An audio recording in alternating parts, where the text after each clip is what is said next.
अगर डॉक्टर बोले कि सीटी स्कैन कराओ, एमआरआई कराओ, एक्सरे कराओ, देखने में भी मशीन अलग अलग है और इनके काम भी अलग अलग है, तो लोग कंफ्यूज हो जाते हैं ना कि आखिर मुझे क्या कराना पड़ेगा और मेरे इलाज के लिए कौन सी मशीन बेस्ट रहेगी। और तो लोग सोचते हैं कि कहीं एक्सरे से मेरी बीमारी ठीक होगी कि नहीं, एमआरआई कराने से कहीं बीमारी छूट तो नहीं जाएगी। तो सारी जानकारी इस वीडियो में मैं आप लोगों को बताने वाला हूं। तो नमस्कार दोस्तों, मेरा नाम है नीरज भारद्वाज। चलो शुरू से स्टार्ट करते हैं। तो सबसे पहले हम बात करते हैं कि एक्सरे क्या है और ये कैसे काम करता है। देखो, एक्सरे सबसे पुराना और सबसे सस्ता तरीका है जो शरीर के अंदर देखने का काम करता है। ठीक है, खास तौर पर इसमें हल्की रेडिएशन यूज होती है जो हड्डियां, फेफड़ों, दांतों आदि को स्कैन करती है। जब आपको हड्डी में फ्रैक्चर हो, छाती में इन्फेक्शन हो या दांतों की जांच करानी हो, तब आप लोग एक्सरे करा सकते हो।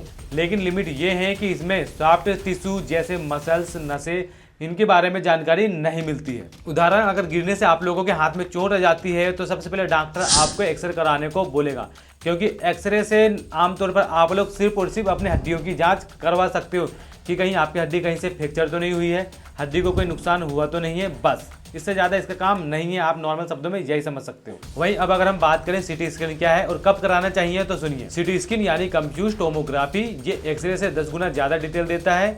इसमें एक्सरे को 360 डिग्री घुमाकर 3D इमेज बनाई जाती है। सिर की चोट, फेफड़े की गांठ, पेट में दर्द, कैंसर का शक, तब सीटी स्कैन किया जाता है। मान लो अगर आप लोगों को लगता है कि भाई ब्रेन में कुछ हो गया है, या आपको लगता है कि यहाँ चोट लग गई है तो इसमें कहीं ब्लड जम तो नहीं गया है, रक्त का थक्का तो नहीं जम गया है, तो इसकी जांच कराने के लिए आप लोग सीटी स्कैन का इस्तेमाल करा सकते हो। लेकिन इसमें एक प्रॉब्लम होती है कि सीटी स्कैन में रेडिएशन काफ़ी ज़्यादा होता है। इसे बार बार नहीं कराना चाहिए। अगर आप लोग कराते हो तो साल में 1 बार या 2 बार ही कर सकते हो। मैं ज़्यादातर आप लोगों को सजेशन दूंगा कि 1 ही बार कराएं। अगर आप लोगों को अगर कोई प्रॉब्लम होती है तब करा सकते हो 2 बार। एक और मेन बात मैं आप लोगों को बता दूं कि अगर डॉक्टर आप लोगों को बोले कि कॉन्ट्रास्ट सीटी स्कैन कराओ, तो इसमें क्या होता है कि आपको एक इंजेक्शन दिया जाता है, लगाया जाता है और उसके बाद सीटी स्कैन होती है।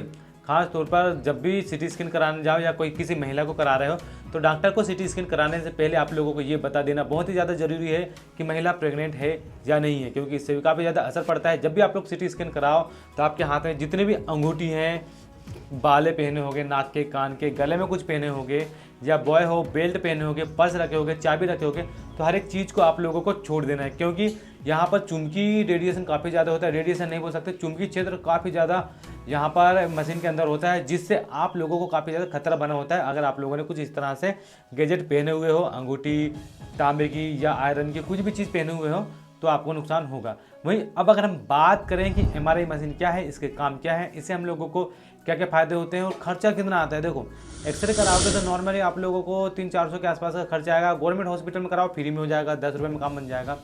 सीटी स्कैन के लिए भी आप लोगों को गवर्नमेंट हॉस्पिटल जा सकते हो। यहाँ पर आप लोगों को क्या होता है, अगर आप लोग बीपीएल कार्ड वाले हो या आपका आयुष्मान कार्ड बना है तो इसमें भी आप लोगों को फ्री हो जाता है। वही एमआरआई बात करें तो एमआरआई कराओगे तो बड़े बड़े हॉस्पिटल में तक एमआरआई मशीन अवेलेबल नहीं होती, ज़्यादातर प्राइवेट हॉस्पिटल में होती है। ठीक है, या नागपुर, जबलपुर ऐसे बड़े बड़े शहरों में उपलब्ध है, क्योंकि एमआरआई मशीन के कॉस्ट भी काफ़ी ज़्यादा आता है, 4000 से 8000 के आसपास का आता है। अब मैं आप लोगों को डिटेल में बताता हूँ कि एमआरआई मशीन क्या होती है, उसके काम क्या होते हैं। तो अभी तक आप लोगों ने वीडियो को लाइक नहीं किया तो लाइक, फॉलो से सब्सक्राइब कर दो। एमआरआई यानी मैग्नेटिक रिजोनेंस इमेज, इसमें कोई रेडिएशन नहीं होती है। ये चुंबकीय तरंगों से काम करता है और ब्रेन, रीढ़ की हड्डी, नई लिगामेंट और मांसपेशियों को बेहद डिटेल से दिखाता है। Slip disc, brain tumour, cervical headache, जो अभी मुझे है, जैसे गर्दन से लेकर सर तक जो दर्द होता है इसे सर्वाइकल हेडेक होते हैं बोलते हैं। ठीक है, जोड़ों का दर्द, न्यूरोलॉजिकल प्रॉब्लम, जिसमें एमआरआई सबसे ज़्यादा बेस्ट है। अगर मान लो मुझे गर्दन दर्द और सिर दर्द का प्रॉब्लम है, मतलब मेरी नस दब चुकी है, ठीक है, एक लिक्विड निकलता है जो नस को दबा देता है। इससे क्या होता है कि हमारी गर्दन दर्द काफ़ी ज़्यादा देती है और यहीं से नस में भारीपन, नस दबती है तो नस के जरिए से पूरा सिर दर्द देता है। अब अगर आप लोग बोलोगे कि भैया मैं एक्सरे करा लूँ, तो एक्सरे में सिर्फ और सिर्फ हड्डी की जाँच आएगी। वहीं अगर आप लोग बोलोगे भाई मैं सीटी स्कैन करा के डॉक्टर को दिखा दूँ, तो सीटी स्कैन में हड्डियाँ दिखाएगी, हड्डियों को थोड़ा सा डिटेल रूप दिखाएगा और उसके बाद ब्लड के बारे में दिखा देगा, नस वस नहीं दिखाएगा। तो नस के बारे में जानकारी लेना है आप लोगों को तो एमआरआई कराना ही पड़ेगा। ठीक है, जैसे कि अगर आप लोगों को लगातार सिर दर्द दे रहा है, लगातार चक्कर आते रहते हैं, हाथ पैर में अकड़न जकड़न सी रहती है, तो ये सब यहीं की वजह की है। ठीक है, C1 से लेकर C7 तक जो भी हड्डी होती है इसमें नस दब जाती है। ऊपर की हड्डियों में नस दबती है तो हम लोगों को सर्वाइकल हेडेक प्रॉब्लम होती है, नीचे की हड्डियों में नस दबती है तो हम लोगों को साइटिका वाली प्रॉब्लम होती है। कौन सा टेस्ट कब कराना चाहिए, चलो मैं आप लोगों को बता देता हूँ। जैसे कि बीमारी, समस्या, कौन सा टेस्ट कब कराना है। हड्डी टूटना, छाती में दर्द, तो आप लोग एक्सरे करा सकते हो। पेट दर्द, ब्रेन सर्जरी कराने के लिए आप लोग सीटी स्कैन करा सकते हो। ब्रेन, रीढ़, इनकी जो नसों की बीमारी है तो नसों के लिए आप लोगों को एमआरआई कराना पड़ेगा। बजट कम हो, शुरुआती जांच करा रहे हो तो आप लोग एक्सरे करा सकते हो। कुछ सावधानी और सलाह मैं आप लोगों को बता दूं, अभी मैंने आप लोगों को जो बताया उसे आप लोग फॉलो कर लेना, और जो भी समझ में आए वीडियो को लाइक, फॉलो, शेयर, सब्सक्राइब जरूर कर देना।